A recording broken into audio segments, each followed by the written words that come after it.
Capadocia, año 339 después de Cristo.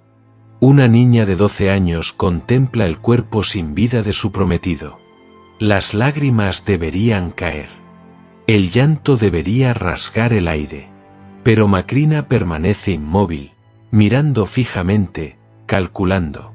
En el Imperio Romano, las niñas como ella no tienen opciones.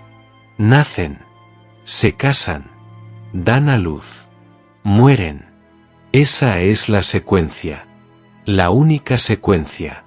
Y para una niña de familia adinerada, de sangre cristiana, en una época donde la fe apenas acaba de ser legalizada, el matrimonio no es solo un destino.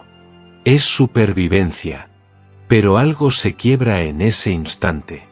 Mientras los familiares susurran en los pasillos de piedra, mientras su madre Emilia negocia ya con otras familias sobre un reemplazo adecuado, mientras el olor del incienso intenta enmascarar el olor de la muerte, Macrina toma una decisión que alterará 1600 años de historia cristiana. No volverá a casarse. Jamás. Su argumento teológico es impecable. Si Cristo prometió la resurrección, entonces su prometido aún vive. Casarse con otro hombre sería cometer digamia, algo que la Iglesia desaprueba. Es un razonamiento brillante. Irrefutable. Pero no es la verdadera razón. La verdadera razón es esta: las mujeres casadas no pueden enseñar. Las vírgenes consagradas sí. Y Macrina tiene algo que enseñar. Afuera, el sol del atardecer baña la propiedad familiar en luz dorada. Todo parece pacífico. El cristianismo acaba de ser legalizado apenas 26 años atrás, después de casi 3 siglos de persecución sangrienta. La familia de Macrina sobrevivió escondiéndose. Su propia abuela, Macrina la Mayor, pasó 7 años escondida en los bosques para escapar de la ejecución. 7 años sin casa, sin calor, cazada como animal. Ahora, finalmente, hay paz, hay seguridad, hay riqueza. Y esta niña de 12 años, la rechaza toda. Su madre no lo entiende. Emilia ha visto demasiada muerte, demasiado sufrimiento. ¿Por qué su hija elegiría la dificultad cuando la seguridad está finalmente al alcance? Pero cuando intenta hablar con Macrina, encuentra solo silencio. No hay discusión. No hay lágrimas. Solo una negativa tranquila, inamovible, que se repite con cada nuevo pretendiente que llega a la puerta. El silencio de Macrina no es sumisión. Es un arma. Lo que la familia no comprende todavía, lo que el imperio no sospecha, es que en esa habitación, en esa propiedad, hay otros niños observando. Su hermano Basilio tiene 7 años. Brillante. Arrogante. Destinado a la grandeza imperial. Observa a su hermana mayor rechazar el mundo que él desea desesperadamente. Lo perseguirá durante décadas. Porque Macrina acaba de hacer algo que nadie en su familia entiende aún: ha rechazado ser propiedad. Y en un imperio donde las mujeres existen legalmente como posesiones, donde la tasa de alfabetización femenina es menor al 5%, donde el promedio de edad para el matrimonio de las niñas es entre 12 y 14 años. Esto no es piedad. Es revolución. Guarda el anillo de compromiso en una caja. Nunca lo venderá. Nunca lo tocará. Pero tampoco lo destruirá. Permanecerá allí, intacto, como testimonio del futuro que eligió rechazar.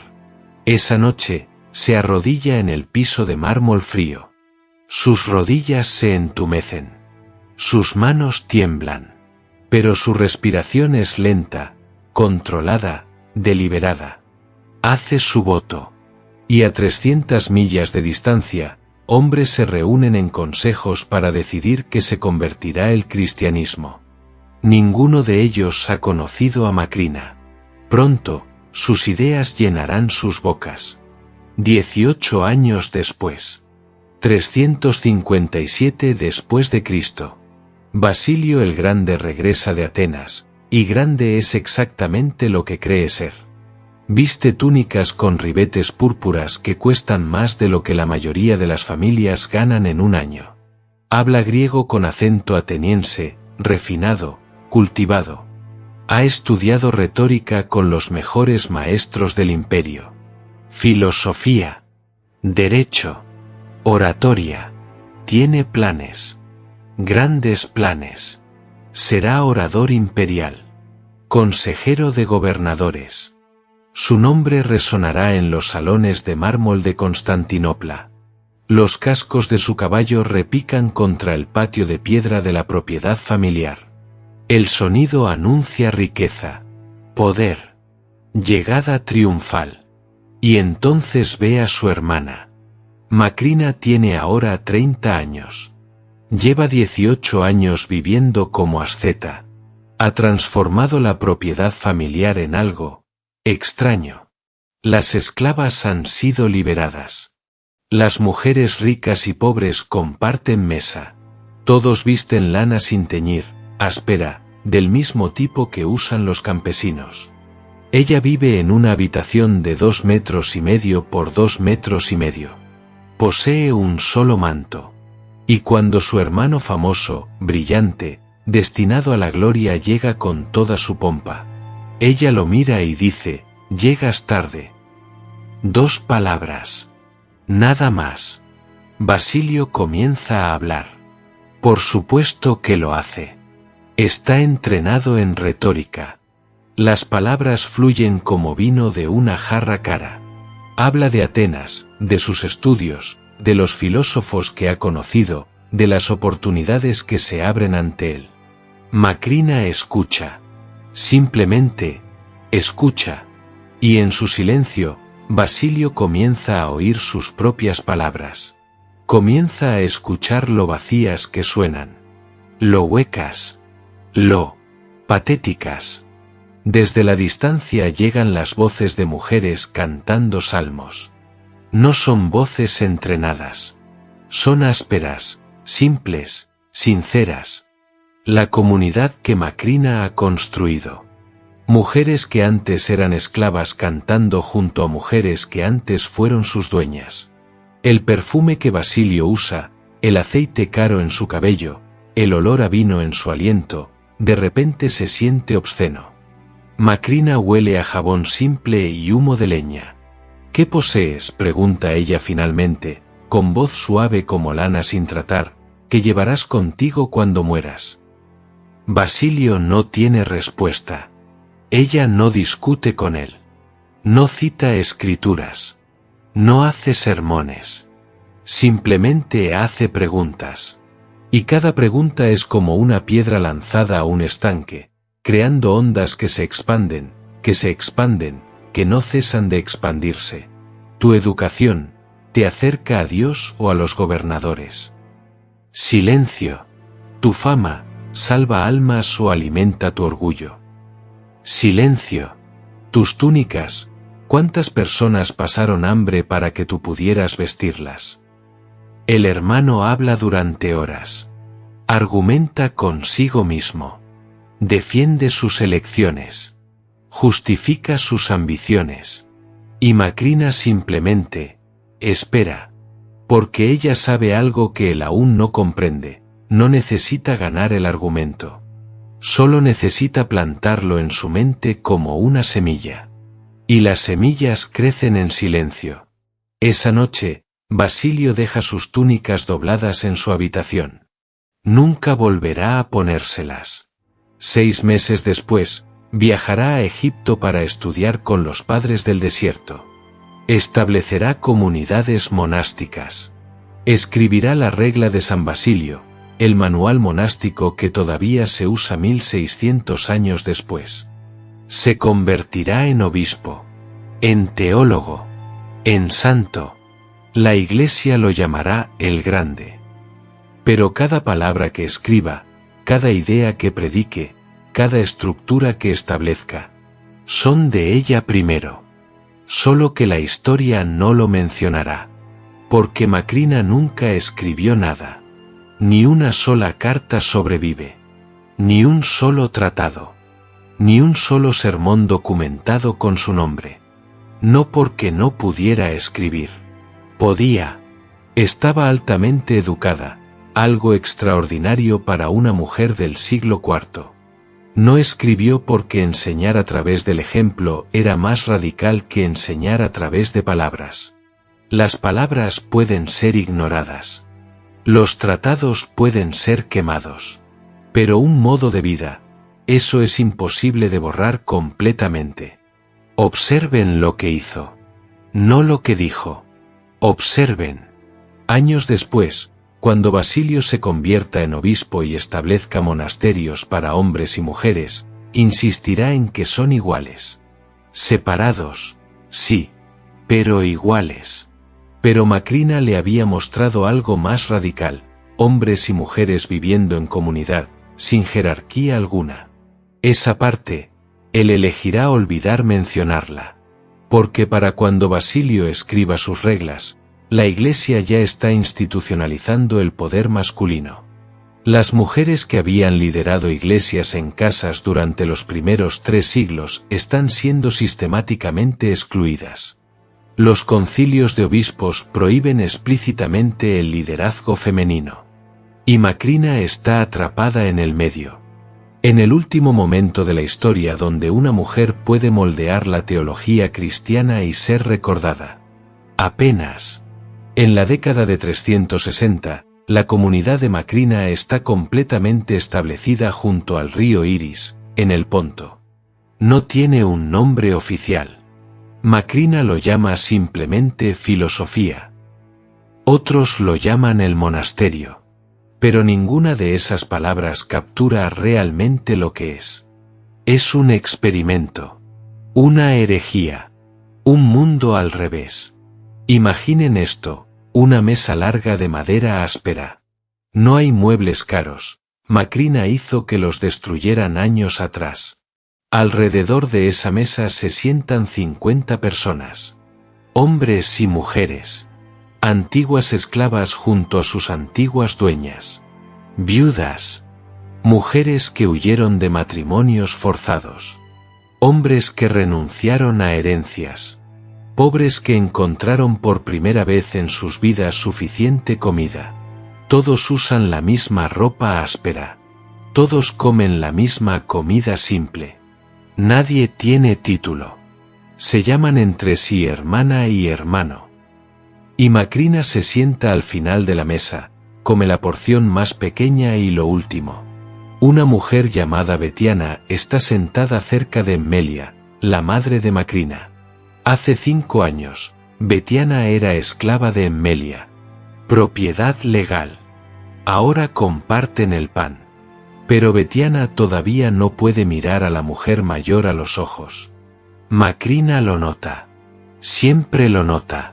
Así que durante meses, se sienta entre ellas en cada comida. No dice nada sobre ello. Simplemente, está presente. Pasan semanas. Meses. Y luego, una mañana, Betiana discute un punto teológico con Emmelia. Su voz es firme. Sus manos no tiemblan. Y cuando Emmelia responde, responde como si estuviera hablando con una igual. Macrina, en el extremo de la mesa, sonríe ligeramente. No dice nada. Porque el silencio es donde sucede la verdadera enseñanza. Otra mujer, Lampadia, llegó al monasterio para escapar de un matrimonio forzado. Esperaba encontrar piedad, oraciones, paz contemplativa. En cambio, encontró trabajo de construcción. Sus manos, que nunca habían sostenido nada más pesado que bordados de seda, ahora tienen ampollas. Está acarreando piedras, construyendo muros. Y Macrina está trabajando a su lado, sudando, gruñendo con el esfuerzo. ¿Por qué construimos?, pregunta la joven finalmente, frustrada, exhausta. Macrina coloca otra piedra antes de responder. Porque cuando las mujeres construyen iglesias, dice tranquilamente, dejan de ser decoraciones dentro de ellas. Lampadia parpadea. Mira sus manos sangrantes. Mira el muro que están levantando, piedra por piedra. Y entiende. De noche, la comunidad se reúne para completas, la oración final del día. 50 personas. Ni un solo sonido excepto la respiración. Los hombres y las mujeres cantan juntos, voces mezclándose sin separación. En los aposentos de huéspedes, al otro lado del complejo, hay obispos visitantes. Hombres importantes. Hombres educados. Vinieron a ver este experimento. Al principio, están divertidos. Una mujer jugando a la monja. ¡Qué pintoresco! ¡Qué inocente! Pero luego las mujeres comienzan a hacer preguntas teológicas. Y no son preguntas simples. Son preguntas sofisticadas, matizadas, que demuestran comprensión profunda de las Escrituras, de los padres de la Iglesia, de los debates conciliares actuales. Los obispos se sienten incómodos, porque estas mujeres pueden superarlos en debate. Y eso no debería ser posible. Una de las mujeres está copiando manuscritos. En griego. Leyendo a Orígenes. Anotando en los márgenes. Esto está prohibido. Las mujeres no deberían leer teología. Y ciertamente no deberían comentarla. Los obispos se van sin bendecir la comunidad. Macrina espera esto. Lo que los obispos no saben es que cuando se vayan, cuando regresen a sus diócesis, cuando enfrenten preguntas teológicas difíciles, van a enviar mensajes a los hermanos de Macrina pidiendo consejo. Y sus hermanos van a venir a Macrina primero. Ella responderá a sus preguntas. Les dará las respuestas. Y ellos las entregarán como propias. Porque un obispo puede decir, así dice la teología. Pero una mujer no puede. Peter, el hermano menor de Macrina, es diferente. Ella lo crió después de que su padre muriera. Gregorio escribiría más tarde, ella se convirtió en todo para el niño, padre, maestro, guía, madre, consejera en todo lo bueno. Peter nunca aprendió a ver a su hermana como menor. Así que cuando los obispos visitan y desestiman las ideas de Macrina, Peter los corrige. En voz alta. Públicamente. Crea problemas. Pero Peter no puede evitarlo. Porque para él, su hermana es simplemente la persona más inteligente que conoce. El género es irrelevante. La autoridad le pertenece a ella porque su mente es más aguda que la de cualquier obispo que haya conocido. Es una perspectiva peligrosa para el siglo IV. Y una perspectiva que morirá con su generación. Porque en 40 años, el modelo de monasterio doble, hombres y mujeres iguales, será prohibido. Las comunidades se separarán por género. Las mujeres serán colocadas bajo supervisión masculina. La educación teológica femenina será suprimida. Y el experimento de Macrina, su visión de una comunidad donde el género no determine el valor, será olvidado. Pero por ahora, en este momento, existe. Mujeres debatiendo teología. Construyendo edificios.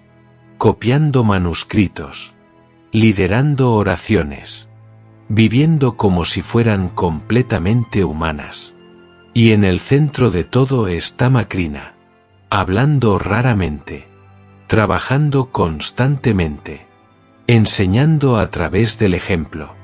El silencio como método pedagógico. La presencia como autoridad.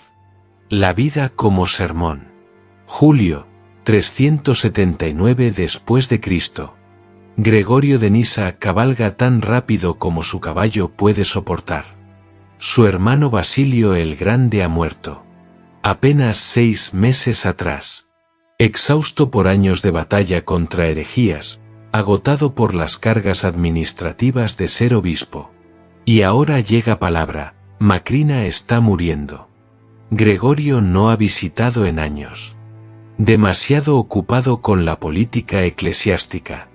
Demasiado envuelto en debates teológicos. Demasiado importante. La culpa lo devora mientras cabalga. Cuando llega, encuentra a su hermana acostada en una tabla de madera. Ni siquiera una cama. Solo una tabla dura en el piso de una habitación de 2,5 metros cuadrados. 52 años de vida contenidos en paredes vacías. Macrina está demacrada. La fiebre arde en su piel. Probablemente cáncer. Años antes, Gregorio había oído que ella se curó un tumor con oración y barro, imitando a Cristo sanando al ciego. Pero dejó una cicatriz. Y ahora, Gregorio comienza a llorar. No hay tiempo para eso, dice Macrina con voz débil pero firme. Siéntate. Escucha. Escribe. Y entonces, mientras muere, le enseña durante 8 horas. Habla del alma. De la resurrección. De la naturaleza de Dios. De si todas las almas serán finalmente salvadas o si algunas están condenadas eternamente. Habla de cómo el cuerpo y el alma se relacionan. De cómo la muerte no es el final sino una transformación. Gregorio escribe frenéticamente en tablillas de cera. Su mano acalambrada. Su estilo araña la superficie, tratando desesperadamente de capturar cada palabra antes de que ella se detiene. Silencio largo. Gregorio piensa que ha muerto. Pero solo está reuniendo fuerzas para el siguiente punto. Su respiración es laboriosa. Cada palabra es una batalla contra el dolor, contra el cuerpo que falla. Pero su mente es cristalina. Precisa. Brillante. Afuera, la comunidad canta salmos. Saben que ella está muriendo. El sonido flota a través de la ventana, una última despedida. El calor del verano es opresivo. El olor de la enfermedad, del sudor, del cuerpo muriendo llena la pequeña habitación. Gregorio puede oler la tinta en sus propias manos. El incienso que están quemando afuera. Y la voz de su hermana, disminuyendo pero implacable. 8 horas. Ella habla durante 8 horas. Y cuando finalmente termina su último punto sobre la salvación universal, sobre cómo Dios en su infinito amor no puede permitir que ningún alma permanezca condenada para siempre, sobre cómo incluso el infierno debe ser purificación y no castigo eterno. Cierra los ojos. Deja de respirar. Como si hubiera cronometrado su muerte para terminar la lección. Gregorio se queda sentado en silencio, mirando a su hermana. Sus tablillas de cera están llenas. Sus manos tiemblan. Y en su mente, una realización terrible y hermosa se asienta. Acaba de presenciar uno de los grandes momentos teológicos del cristianismo. Y casi nadie lo sabrá jamás. Más tarde, expandirá este diálogo en un tratado completo, sobre el alma y la resurrección. Se convertirá en uno de los textos fundamentales de la teología cristiana. Influirá en el pensamiento cristiano durante 1600 años. Será publicado bajo el nombre de Gregorio. Algunos historiadores argumentarán que Macrina debería ser acreditada como coautora. La mayoría la ignorará por completo. Porque en el texto, ella aparece 47 veces. Pero siempre como la maestra. Siempre como la estudiante escuchando a Gregorio llorar y consolándolo. Nunca como la teóloga que reformuló la comprensión cristiana de la muerte, el alma y la salvación. Su voz. Sus ideas. Las manos de él. Su nombre. Así es como funciona la historia. Preparan su cuerpo para el entierro. Las mujeres de la comunidad bañan el cadáver. Betiana está allí, la antigua esclava que ahora es anciana de la comunidad. Sus manos tiemblan mientras lavan los pies de Macrina por última vez.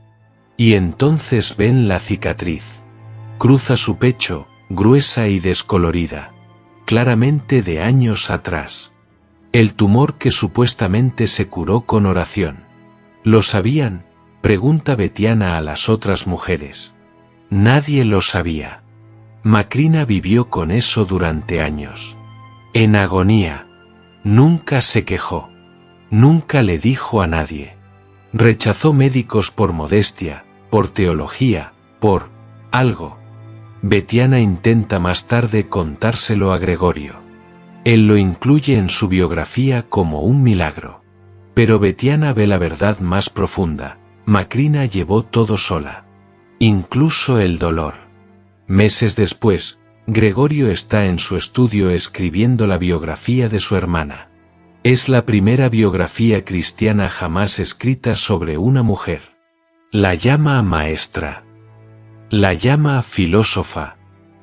La compara con Cristo. Escribe en griego para hombres educados. Las mujeres que conocieron a Macrina diariamente, que aprendieron a leer con ella, a pensar con ella, a creer que importaban por ella, no pueden leer su tributo. Ellas cuentan su historia entre sí en arameo. Historias de cómo les enseñó a leer. Cómo les enseñó que sus mentes importaban tanto como sus cuerpos. Cómo les mostró que podían debatir con obispos y ganar. Esa versión de la historia se pierde. Porque es oral. Y cuando mueren, la historia muere con ellas. Mientras tanto, en el año 380, el emperador Teodosio emite el Edicto de Tesalónica. El cristianismo niceno se convierte en la religión oficial del Estado del Imperio Romano. Un año después, en 381, el primer concilio de Constantinopla se reúne. Formalizan la teología capadocia. Las ideas de Macrina sobre la Trinidad, sobre la naturaleza de Cristo, sobre la resurrección, se convierten en doctrina cristiana ortodoxa. Su nombre no aparece en las actas del concilio. 50 años después de su muerte, las mujeres están completamente excluidas de roles de enseñanza en la Iglesia. Los monasterios dobles están prohibidos. Las comunidades se separan por género. Las mujeres son colocadas bajo supervisión masculina por su propia protección. Un obispo lee la biografía de Gregorio sobre Macrina. Admira su piedad.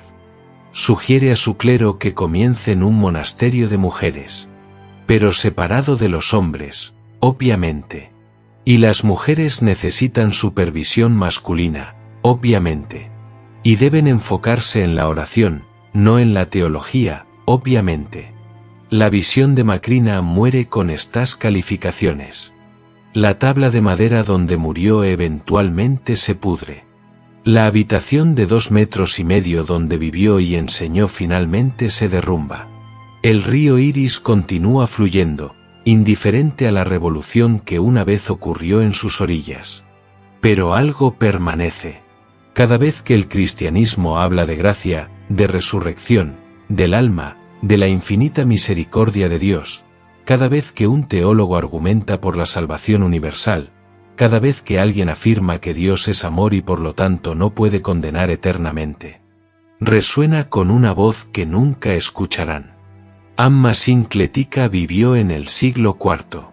Se retiró al desierto de Egipto, vivió en una tumba, enseñó a discípulos durante décadas.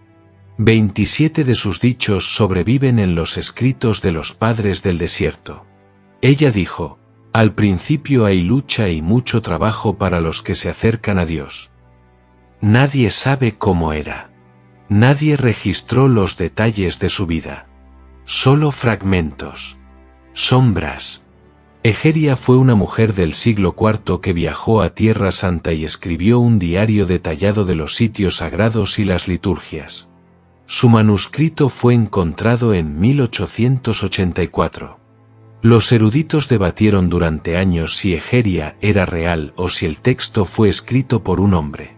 La idea de una mujer educada, viajando, escribiendo detalladamente sobre teología, parecía imposible.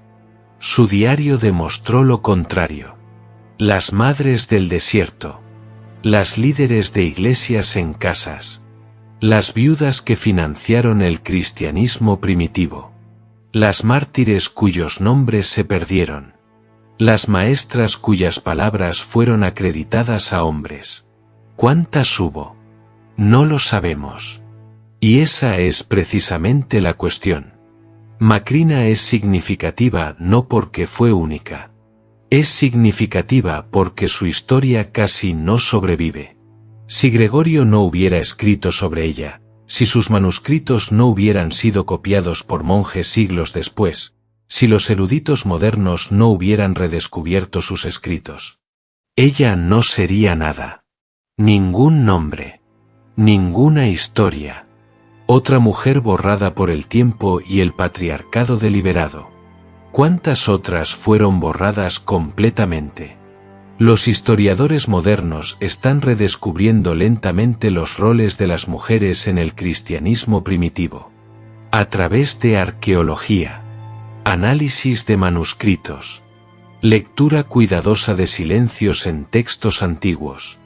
Y están encontrando evidencia de mujeres líderes por todas partes. Apóstolas, diáconas, maestras, profetisas. Hasta que el siglo V, cuando la masculinización de la Iglesia estaba completa, Basilio es llamado el Grande. Gregorio es llamado de Nisa. Macrina es llamada la Joven, como si fuera la segunda versión de su abuela, no una fuerza singular. Los eruditos debaten si debería ser considerada el cuarto padre Capadocio. La pregunta misma es la respuesta. Para honrarla, debemos convertirla en hombre. Pero aquí está la verdad que la historia no puede borrar. Ella enseñó a los maestros. Moldeó a los teólogos que moldearon el cristianismo. Estableció el monasticismo que se extendió por Europa durante 1000 años. Articuló doctrinas que 1000 millones de cristianos todavía confiesan. Y lo hizo en silencio. No porque fuera débil, sino porque el silencio era la única forma de poder que el imperio le permitiría. No escribió porque escribir requería permiso masculino. No buscó cargos porque los cargos estaban generizados. Enseñó viviendo. Influenció convirtiendo. Cambió la teología muriendo a mitad de frase. Su silencio no fue sumisión. Fue estrategia. Y ahora, 1600 años después, cuando escuchas a un cristiano hablar de gracia, cuando escuchas sobre la infinita misericordia de Dios, cuando escuchas el argumento de que todos los humanos tienen valor inherente, independientemente del estatus, estás escuchando su eco. La mujer que poseía un manto, que durmió en una tabla, que rechazó el matrimonio a los 12 años, que convirtió a su hermano famoso, que enseñó teología mientras moría. La mujer que casi fue borrada. Pero no del todo. Nunca, del todo. Porque las ideas, una vez plantadas, crecen en silencio. Y el silencio es donde sucede el verdadero cambio. Recuerden su nombre, Macrina. La monja del siglo IV que en silencio moldeó el cristianismo.